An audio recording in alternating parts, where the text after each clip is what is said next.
नमस्कार, जय माँ शारदा। अकाया वैदिक एस्ट्रो में एक बार फिर से आपका स्वागत है। मैं हूँ पंडित श्याम भारद्वाज और आज मैं उपस्थित हुआ हूँ एक बहुत बड़े ग्रह देव गुरु बृहस्पति, देवताओं के गुरु कहे जाने वाले ग्रहों में सर्वाधिक शुभ ग्रह देव गुरु बृहस्पति अपना राशि परिवर्तन करने जा रहे हैं। 14 मई 2025 को देव गुरु बृहस्पति जो पिछले 13 महीने से दैत्य गुरु शुक्राचार्य की वृषभ राशि में भ्रमण कर रहे थे, वो वहाँ से राशि परिवर्तन करके पहुँच जाएंगे युवराज बुध की मूल त्रिकोण राशि मिथुन में। मिथुन राशि में देव गुरु बृहस्पति का ये संचरण बहुत बड़े परिवर्तन लेकर आ रहा है, क्योंकि इस बार देव गुरु बृहस्पति जो है वो अतिचारी अवस्था में है। अतिचारी अवस्था किसे कहते हैं? अतिचारी अवस्था उसे कहते हैं जब कोई ग्रह अपनी सामान्य चाल से तेज चाल के साथ में चलता है, जहाँ स्पीड बढ़ी हुई होती है। तो इस अतिचारी अवस्था के कारण साल के मध्य में 18 अक्टूबर 2025 को मिथुन राशि से कर्क राशि में प्रवेश कर जाएंगे और 5 दिसंबर को वक्री अवस्था में फिर से मिथुन राशि में लौट आएंगे। 13 महीने के लिए देव गुरु बृहस्पति का यह राशि परिवर्तन होने जा रहा है। राशियों के क्रम में अगर हम बात करें तो देव गुरु बृहस्पति जो हैं वो धनु और मीन राशि के स्वामी होते हैं, कर्क राशि में उच्च के होते हैं और मकर राशि में निम्नतम होते हैं। सूर्य की राशि सिंह में मित्र राशिगत होते हैं, अत्यधिक शुभ माने जाते हैं।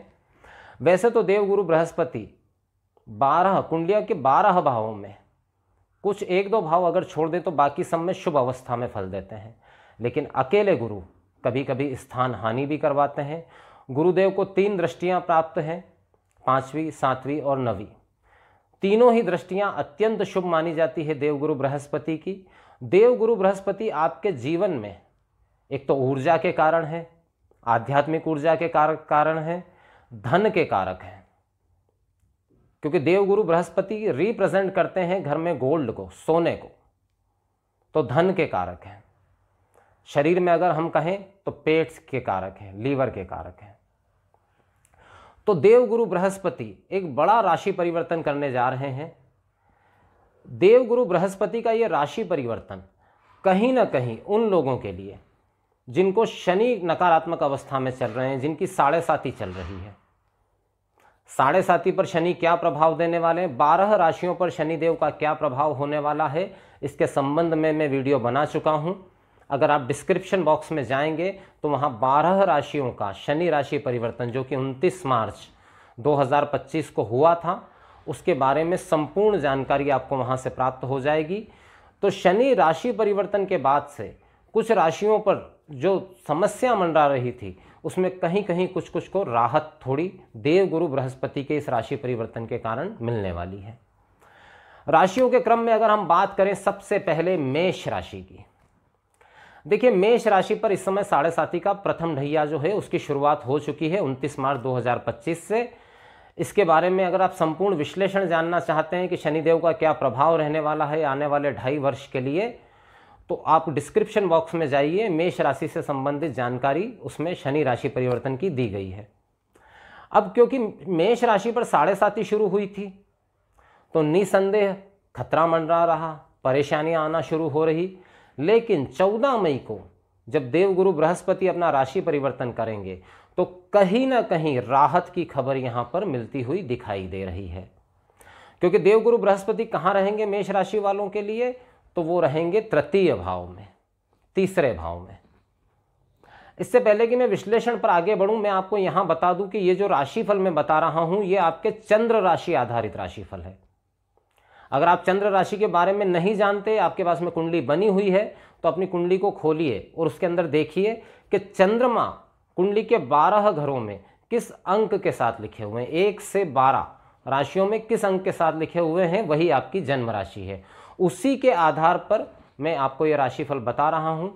साथ ही साथ यहाँ एक बात आपको और बता दूं कि ये जो ट्रांजिट का विश्लेषण है ये इस बात पर निर्भर करेगा कि इस समय आपको कौन से ग्रह की दशा, महादशा, अंतरदशा चल रही है, और जन्म समय पे, जैसे देव गुरु की हम बात करें तो जन्म समय पे देव गुरु कुंडली में किस स्थिति में है।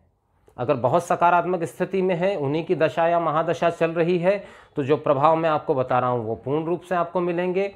अगर नकारात्मक स्थिति में है तो इतने अच्छे प्रभाव नहीं मिलेंगे।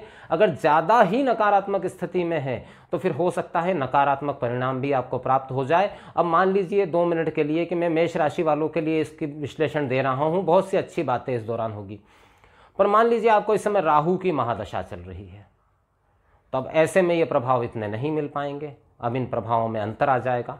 तो किसी भी अंतिम निर्णय पे पहुंचने के लिए कुंडली विश्लेषण अत्यंत आवश्यक है। अगर आप कुंडली विश्लेषण करवाना चाहते हैं तो या तो इस वीडियो के कमेंट बॉक्स में या दिए गए नंबरों पे मैसेज करके जानकारी प्राप्त कर सकते हैं। अब बात करते हैं काल चक्र की 7वीं राशि, दैत्य गुरु शुक्राचार्य के प्रतिनिधित्व वाली राशि तुला राशि के विषय में। तुला राशि वालों के लिए पिछले 13 महीने से देवगुरु बृहस्पति अष्टम संचरण कर रहे थे। बहुत अच्छा समय नहीं था, हालांकि विपरीत राजयोग कारक थे, लेकिन फिर भी स्वास्थ्य से संबंधित समस्या, संतान से संबंधित समस्या और साथ ही साथ कहीं न कहीं पराक्रमहीनता का अनुभव इस समय पे हो रहा था।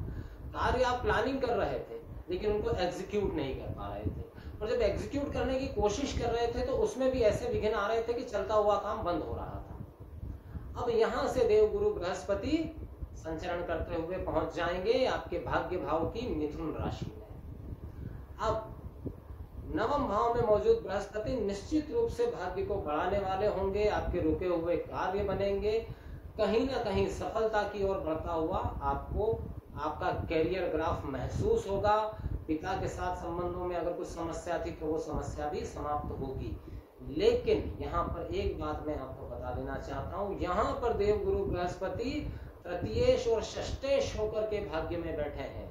तो तृतीयेश होकर के बैठे हैं ये तो अच्छी बात है, लेकिन षष्ठेश होकर के भाग्य में बैठे हैं तो निश्चित रूप से आगे आपको कोई भी कार्य करने के लिए कुछ न कुछ कर्ज लेना पड़ेगा। कर्ज सोच समझ करके लीजिएगा, कार्य की स्थिति के हिसाब से लीजिएगा, क्योंकि इस समय पे आपका कर्ज या लोन बढ़ने की संभावना बनती हुई दिखाई दे रही है। या अगर आप किसी को कर्ज देते हैं तो सोच समझ के दीजिएगा, क्योंकि कर्ज के वसूल होने में थोड़ी समस्या यहाँ पर आती हुई दिखाई दे रही है। षष्ठेश होकर के भाग्य में है तो सफलता तो देंगे लेकिन मेहनत बहुत ज्यादा करवाएंगे यहाँ पर। अब देवगुरु बृहस्पति की 5वीं दृष्टि आपकी राशि पर ही जाएगी, तुला राशि पर। निश्चित रूप से आपके व्यक्तित्व में निखार आएगा। जो लोग अभी तक आपको सम्मान नहीं देते थे वो लोग भी आपको सम्मान देंगे। सामाजिक क्षेत्र में कहीं ना कहीं आपकी बात का वजन बढ़ेगा, आपके व्यक्तित्व का वजन बढ़ेगा। 7वीं दृष्टि से देखेंगे पराक्रम भाव को। यहाँ पर मैं तुला राशि वालों को एक बात गारंटी से कहना चाहता हूँ, कोई भी कार्य अगर आपने ईश्वर का ध्यान करके शुरू किया तो उसमें सफलता की संभावना निश्चित रूप से बढ़ी हुई रहेगी। क्योंकि पराक्रम भाव में जब देवगुरु बृहस्पति देखेंगे तो वो आपको उन्मुख करेंगे कि आप कोई भी कार्य करिए लेकिन ईश्वर को समर्पित करिए, ईश्वर से प्रार्थना करके करिए, तो कार्य सफलता की संभावना आपके बहुत ज्यादा यहाँ पर बनती हुई दिखाई दे रही है। 9वीं दृष्टि संतान भाव पे रहेगी, संतान को कोई बड़ी सफलता मिलने की संभावना यहाँ बनी हुई है। अगर आपका कोई प्रेम संबंध पहले से चल रहा है तो विवाह में तब्दील होने में अभी थोड़ा समय लगेगा, लेकिन नया प्रेम संबंध बनने की संभावना यहाँ पर बनती हुई दिखाई दे रही है। किसी के आगमन आपके जीवन में हो सकता है। निसंतान दंपत्ति जो हैं, जो संतान के इच्छुक है, उनके कंसीव होने की संभावना यहाँ बनी हुई है। अगर आप विद्यार्थी हैं तो कहीं ना कहीं कंसंट्रेशन में आपके वृद्धि होती हुई दिखाई दे रही है। तो तुला राशि वाले अगर थोड़ा सा आपने कर्ज और रोग को नियंत्रित कर पाए तो उनके लिए सफलता की संभावना यहाँ बढ़ी हुई है। साथ ही साथ बताना चाहूंगा ये सब कुछ निर्भर करेगा आपकी जन्मकालिक कुंडली और इस समय पे जो दशा महादशा अंतरदशा चल रही है उस पर। राशिफल के आधार पर सिर्फ कोई बड़ा निर्णय नहीं लिया जा सकता, उसके लिए कुंडली विश्लेषण अत्यंत आवश्यक है। तो अगर आप अपना कुंडली विश्लेषण करवाना चाहते हैं तो या तो कमेंट बॉक्स में लिख करके भेज सकते हैं या दिए गए नंबरों पे मैसेज करके जानकारी प्राप्त कर सकते हैं। इसी के साथ अपने इन शब्दों को यहीं विराम देता हूँ, फिर उपस्थित होता हूँ एक नए विषय के साथ। जय मां शारदा।